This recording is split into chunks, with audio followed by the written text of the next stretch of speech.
Okay, so the first thing you need to, and Shakespeare's shouldn't be this complicated, but this is a very complicated poem. But I think it's worth it. I think it's a really fascinating little poem. I think most people never read it because it is too complicated. But I think it's worth going over. I think it's really interesting. So the first thing you need to know about the poem is what a phoenix is. A phoenix is a bird from mythology. The phoenix is famous for exactly one thing. It is a bird of fire that burns itself up into ashes, and then it is reborn from those ashes and lives again. So this is a myth. It's a mythological bird. Um, if you know Dumbledore from Harry Potter, the bird. Harry Potter's looking at the bird and it kind of explodes. And he's like, "Oh, did I kill your bird?" And he's like, "No, that's what it does." And it comes back to life.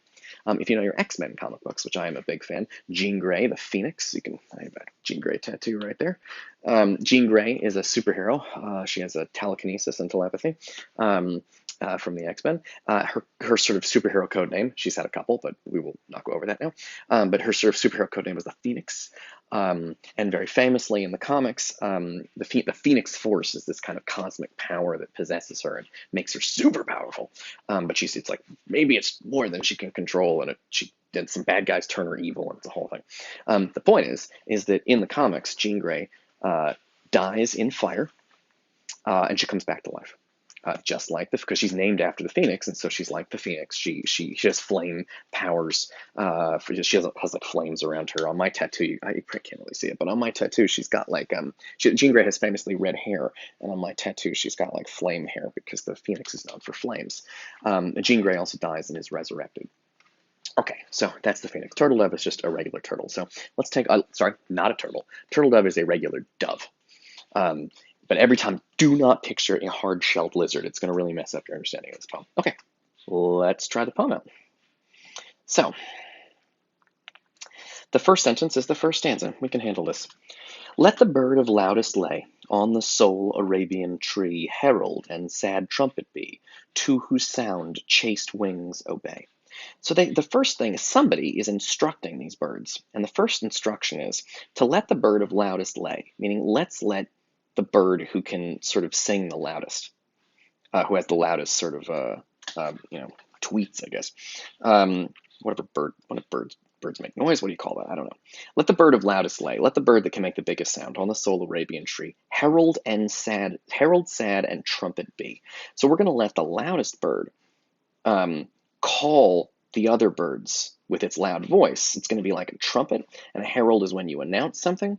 Um, um, they need it when you announce something. And so I'm sorry, I lost my place. I got a text message and it distracted me. Okay. So they're going to let the loudest bird call the other birds. A herald is somebody that announces something. A trumpet is like the loud voice the bird has. To whose sound chaste wings obey. Chaste here really means like pure, and wings means birds. Right. So he says, let's let the loudest bird call all the other birds, and they will listen to come to the funeral. So the bird that has sort of the loudest honk or squawk or whatever is going to call the other birds to the funeral, and they're going to come. Okay, but the next sentence is the next stanza.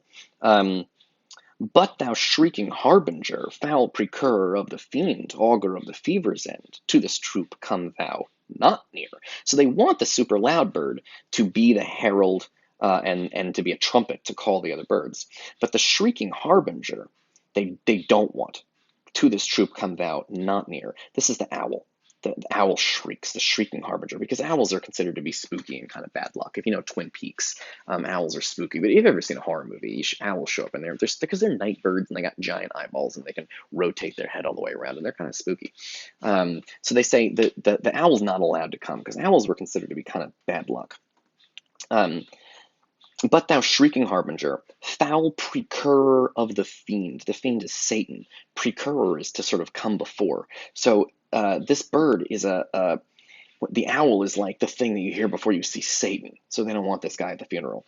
Augur of the fever's end. Well, the fever's end, when you have a really bad fever, the end of it is death. Augur is when you can kind of see the future. So we don't want the owl here because he's connected to, he comes before like demons come, and also he knows when people are going to die, and he's like bad luck, and they don't want him there. So owls so this loud bird is allowed to come to the funeral, and the owl is not allowed to come. Okay. And then they're saying from this session interdict every fowl of Tyrant Wing. Tyrant Wing, you may remember, is the name of the Batman issue that we looked at. It's called the Tyrant Wing. So they say from this session interdict every fowl of Tyrant Wing, meaning the tyrant birds. Fowl means birds. Every bird that is a sort of domineering angry bird are not allowed to come to this session. Interdict means forbid. So from this funeral, let's not allow the sort of bad birds, but the powerful birds, really. They're thinking here of birds that swoop down and eat meat. So no hawks, no vultures. Those are the tyrant birds because they're more powerful than other birds. When you think about cute little sparrows and whatever, and they eat grain or whatever, but the tyrant birds are the ones that swoop down and eat animals. So that would include the owl, which will swoop down and eat a rabbit, and it includes like the hawk, which will kill things. You don't want those kind of birds at the funeral. So those birds are not allowed to come to the funeral. But there's one exception. So from this session interdict, and let's not allow every fowl of Tyrant Wing, all the sort of dangerous birds, save the eagle, feathered king. So the eagle is one exception because the eagle is a special bird. It's like the king of the birds. It kind of represents empire and good things. I mean, good things. It's a symbol for America. You can decide whether you think that's good or bad. But it's a bird that represents. It's supposed to represent something better. Like the eagle is supposed to represent something good in a way that the owl traditionally represents something bad. So the birds that like swoop down and kill things are not allowed to come to the funeral, except the eagle. Because the eagle's like special. Eagle's like a proper king. He's a feathered king. Like the lion is king of the jungle, the eagle's king of the birds. It's just part of the mythology. Keep the obsequies so strict. So the obsequy is like the funeral, and it's going to be strict because we're only allowing certain birds in and certain birds not. So right now, the loud bird is going to announce the funeral. The owl is not allowed to come because he's bad luck. And actually, all the birds that eat meat are not allowed to come except the eagle because it's like the king of the birds. We got to be strict about who can come to the funeral. So doing pretty good so far. Let the priest in surplice white that defunctive music can be the death divining swan, lest the requiem lack his right. So requiem is like music for the dead, like funeral music. And this section, this little stanza, these 4 lines, are about the swan. They call the swan a priest in surplice white. It's a metaphor because priests at funerals often wear white, and the swan is a bird that is white. It was also believed that swans sort of sang music on their death. Like when they died, they would sort of sing, and it was supposed to be this kind of magical thing. And so they want the swan, because the idea is the swan knows some things about death. And so they want, but in a good way. It's like it wears all white, and it's sort of supposed to be a kind bird. I don't think swans are really kind; they're actually kind of jerks.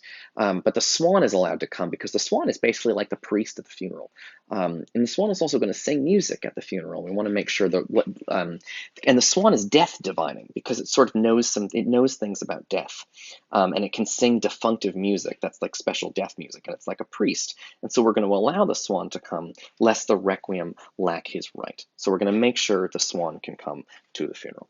Okay, it's a weird poem about a bird funeral. I really like it. Okay, cool. And then we have one more section in the first part.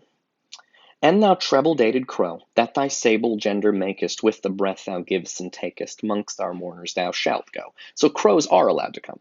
Amongst our mourners thou shalt thou go. So the crow is allowed to come. This is actually one of the parts of the poem that confused me the most because there's all this bullshit about mythology about crows that I just didn't know. So for starters, treble-dated means people thought crows lived like 3 times as long as other birds. So it's treble-dated because they thought crows like lived a long time. That thy sable gender makest, with the breath thou givest and takest. I really don't understand this, but sable means black.